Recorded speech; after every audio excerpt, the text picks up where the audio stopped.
तो मैं किसी का भला कर दिया तो मेरे को बड़ा दुख मिलता है। भला करने पर महाराज जी दुख हम समझ नहीं पा रहे। मतलब जैसे किसी ने मेरे को कोई परेशानी बताई, मैंने कहते जा तो काफी हो जाएगा, ठीक है। हाँ। तो तो उसका तो आप, काम बन गया, लेकिन मेरे को बड़ा दुख का कष्ट भोगना पड़ा। क्योंकि आप खाली हो गए, आप खाली हो गए इसलिए आपको कष्ट भोगना पड़ता है। संतों का तो स्वभाव यही होता है। संत कष्ट क्यों भोगते हैं?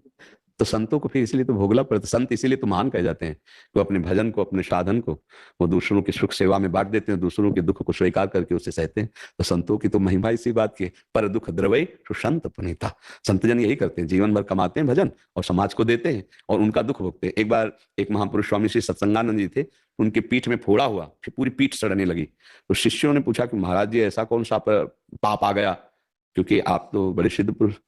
तो उन्होंने किसी प्रिय शिष्य का बताया कि ये उसका प्रारब्ध है, वो आया हुआ है और उसको भोग लेते हैं। भाई जी हनुमान प्रसाद पोद्दार जी के जीवन से राधा बाबा का प्रारब्ध। तो संत जन बड़े कृपाल होते थे, जैसे कोई दुखी आया, 2 4 10 दिन दंडवत की सेवा की, तले में सुखी हो गए, संत प्रसन्न हो गए।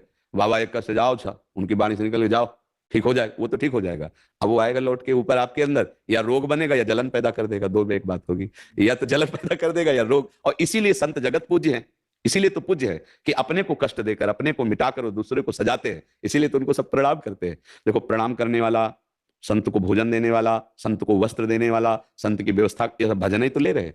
संतों के पास भगवान केवल बचते हैं, साधना तपस्या तो सब तो ये संतों का तो प्रभाव और स्वभाव है।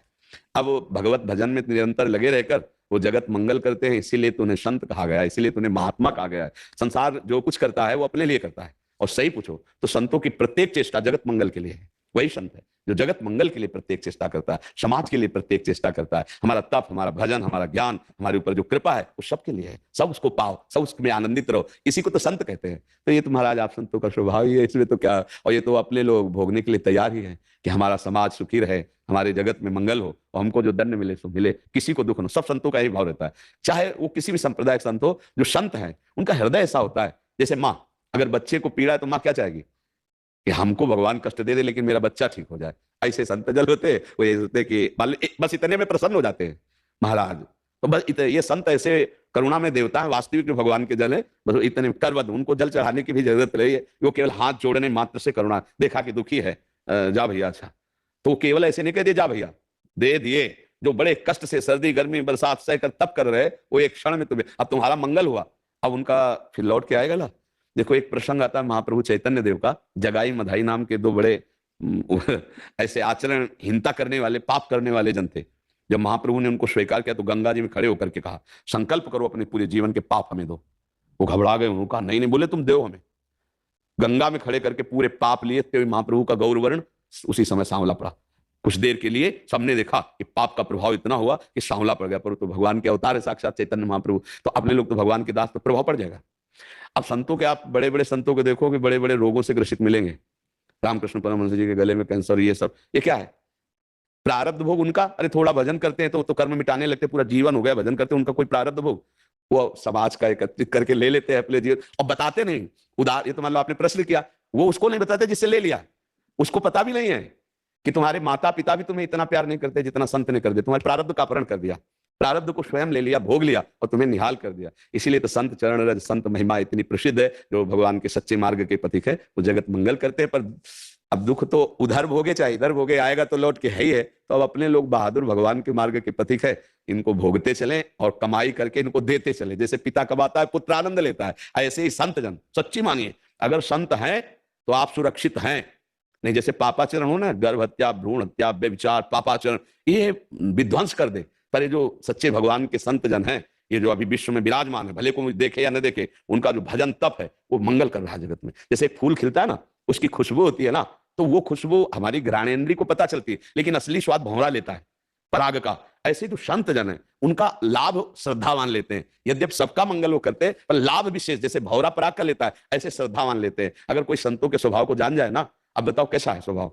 अपने दुख झेल रहे हैं, अपने कष्ट सह रहे हो, सामने वाले के क्षण में कष्ट मिटा दिए। तो इसीलिए तो संतों को भगवान से बढ़कर माना गया कि भगवान हृदय में बैठे, पर हम दुख झेल रहे हैं, पर संत का सानिध्य मिल जाए तो वो हमको दुखी नहीं देख सकता। पर दुख द्रवई तो संत पुनीता, वो परम पवित्र संत दूसरों के दुख को स्वयं स्वीकार करके भोग लेते हैं, मिटा देते हैं अपने भजन बल से और अपने को कष्ट में डालते हैं। ये दूसरा नहीं कर सकता, ये संत जन ही करते हैं। आपने भी किसी का लिया होगा तभी आपके जैसे आप नहीं, संत जन करते हैं, हम तो यार आपके समान मित्र हैं। आपने भी कितना लिया होगा तभी आप भी ऐसे मेरे हिसाब से तो ये लग रहा है नहीं नहीं, हमारा तो स्वयं का प्रारब्ध ही आपने हो किसी का गया। लिया होगा, स्वयं कैसे हो गया?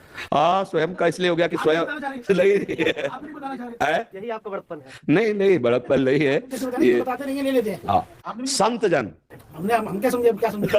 हम तो दोस्त है तुम्हारे, दोस्त है, दोस्त दोस्त आपने दो दोस्त। समझ के ले लिए भगत, तो आप जो भी आप परेशानी तो आ रही है। वैसे हमको कोई कष्ट नहीं होता, इसलिए कष्ट नहीं होता कष्ट होता है ना देख के। नहीं, जिसको कष्ट होना चाहिए ना मन, जैसे महाराज जी बोले, तो ये तो केवल समझाने के लिए बोले। संतों का मन प्रभु के चरणों में होता है और मन ही दुख सुख को भोगता है। देखो, इतनी जगह में अगर त्वगेंद्री का स्पर्श करने वाली औषधि ऐसी डाल दी जाए कि मन वहां प्रवेश ना कर पावे, तो काट दो हाथ को, पता नहीं चलेगा। समझ रहे, जिसे शून्य कहा जाता है। अब हमारे मन को वहां इस त्वगेंद्री में प्रवेश नहीं करने औषधि के द्वारा, तो उतने अंग को आप छेद भेद दो, कोई फर्क नहीं पड़ेगा, वो जागता रहेगा।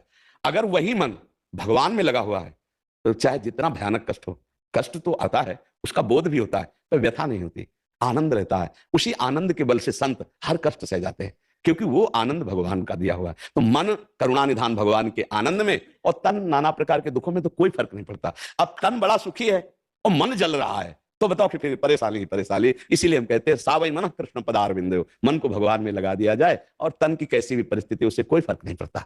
तन किसी भी परिस्थिति, देखो आपके सामने बैठे, अगर हम उसमें पीड़ित हो, उसमें हो, तो तुमसे बात कैसे कर सकेंगे?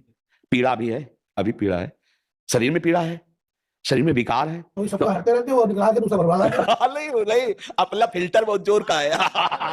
हमारे वो जैसे पानी का फिल्टर नहीं होता, हमारे प्रभु है फिल्टर। हमारे प्रभु है। अच्छा देखो, सच्ची बताए, आप लोगों के ऊपर करुणा करने के लिए भगवान ने सब संतों को विराजमान किए हुए। उनकी करुणा है, स्वभाव है। जैसे चंदन अपनी शीतलता और सुगंध देके ही रहता है, चाहे आप उसे काटो भी, तो चंदन को काटो भी तो शीतलता सुगंध देके रहेगा, स्वभाव है उसका। ऐसे ही संतों का स्वभाव है, संतों का स्वभाव है। तो सब कुछ हो रहा है, वो काटता पीटता है, निकालता है, फिर वैसे का वैसे आप तो वैसा ही नहीं है। पर आप लोग वैसे वैसे नहीं रहोगे। संतों की एक बार कृपा हो जाती है, भी ध्यान रखना। अब तुम्हारी ताकत नहीं है कि तुम बुरा आचरण कर सको। जलोगे जिस समय, बुरा सोचोगे भी तो तुम जलने लगोगे और तुम्हारा मंगल होके रहेगा। एक तुम्हें और बता दे, एक बार राधा बाबा से किसी ने पूछा कि संतों का स्वभाव कैसा होता है, बोले जैसे पागल कुत्ता निशाना बना ले, अब वो सैकड़ों को छोड़ के तुम्हें जरूर काटेगा ऐसे संतों को होता है कि अगर पकड़ लिया, तुम्हारे ऊपर कृपा दृष्टि चली गई, तो तुम भागो विश्व में कहीं जाओ, तुम्हारा कल्याण होके रहेगा, तुम्हारा मंगल होके रहेगा। तुम बुरा कर नहीं सकते, क्योंकि संत कृपा पात्र बन गए हो। उनकी दृष्टि है, तो श्री जी की कृपा से दृष्टि मिली है। और हवा कभी कभी चलती है, कभी कभी हवा चलती है, ये भगवान की कृपा चली है। कलयुग है, कहां करुणा कृपा का बोध हो, तो भगवान ने देखो संतों का सानिध्य दे दिया। अगर संत ना मिले तो देखो कहां बहते चले जा रहे हैं। संत मिलते हैं तो हमारे पैर टिक जाते हैं, मैं गलत हूं। देखो, सैकड़ों भाइयों ने बताया कि हमने मांस छोड़ दिया, हमने शराब छोड़ दी, हम गंदे आचरण छोड़ दिए, अब हम ऐसे चलते, नाम जप करते, अब ऐसे, हमारी छाती फूल जाती है। कहां थोड़ी जाता है, हृदय प्रसन्न हो जाता है। ए भाई, तुमने अपना जीवन मंगल कर लिया तो हमारा जीवन सार्थक हो गया, हमारा बोलना सार्थक हो गया, हमारा जीना सार्थक हो गया। हम संतों का जीवन तभी सार्थक है जब आपका मंगल हो जाए, आपका कल्याण हो जाए। आप अपने पैर रखो ऊपर और चढ़ के चले जाओ, तब हम बहादुर हैं। हमारा स्वरूप जानते, हम झुक गए, पैर रखो और भगवान के गोद में बैठो जाकर के। ये